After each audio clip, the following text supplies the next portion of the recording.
Today, we are diving into one of the most infamous, most controversial books ever written, The Prince by Niccolo Machiavelli.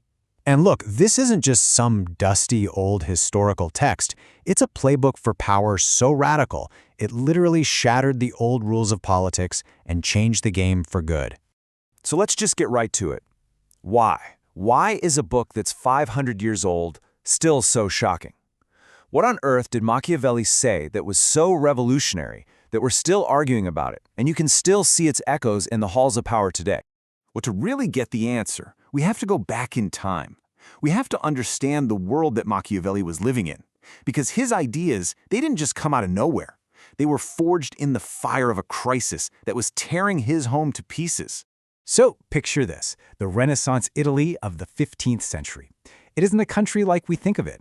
It's a chaotic, cutthroat patchwork of competing city-states. You've got Florence, Venice, Milan, all scheming and fighting each other for an edge, often with armies of mercenaries who fought for the highest bidder. It was a total free-for-all. And then, in 1494, boom, the whole fragile system comes crashing down. Foreign armies invade, kicking off more than 60 years of just brutal, relentless war.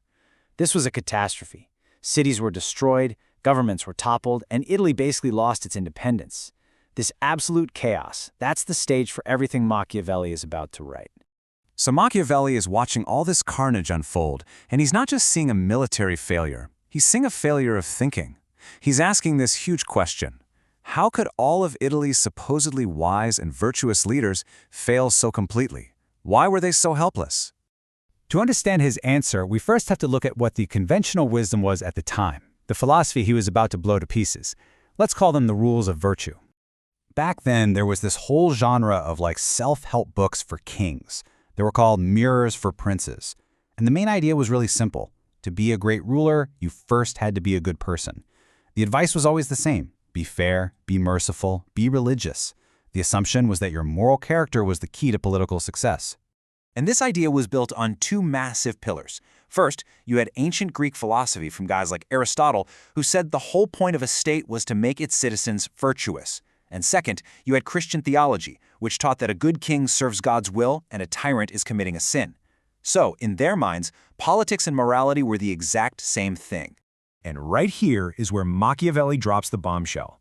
He looks at this entire tradition and basically says, this is a dangerous fantasy. He argued that following this noble, well-intentioned advice was exactly why Italy was failing. It wasn't just wrong, it was deadly.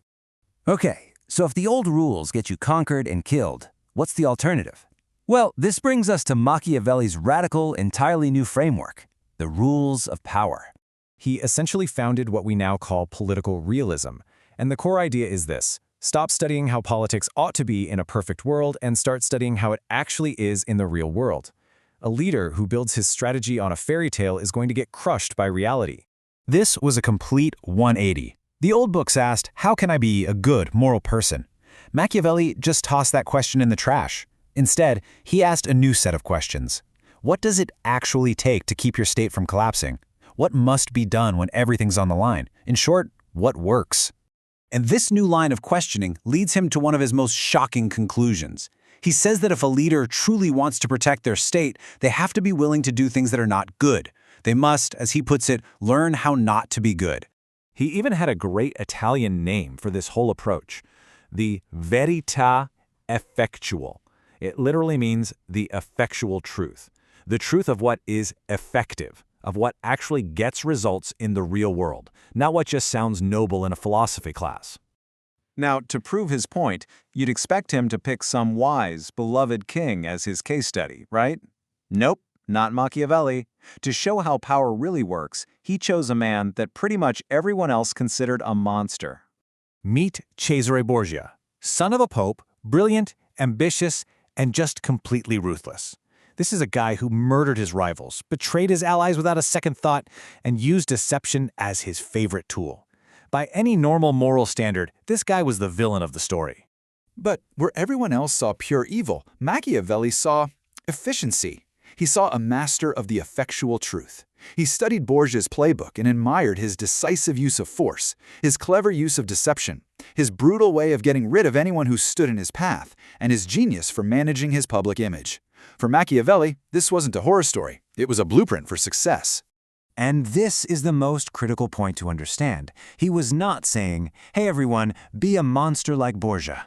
He was acting like a cold, detached political scientist. He admired Borgia's methods as a perfect case study in how to win power in a brutal world, and he analyzed it completely separately from any moral judgment. And that, right there, is the Machiavellian revolution.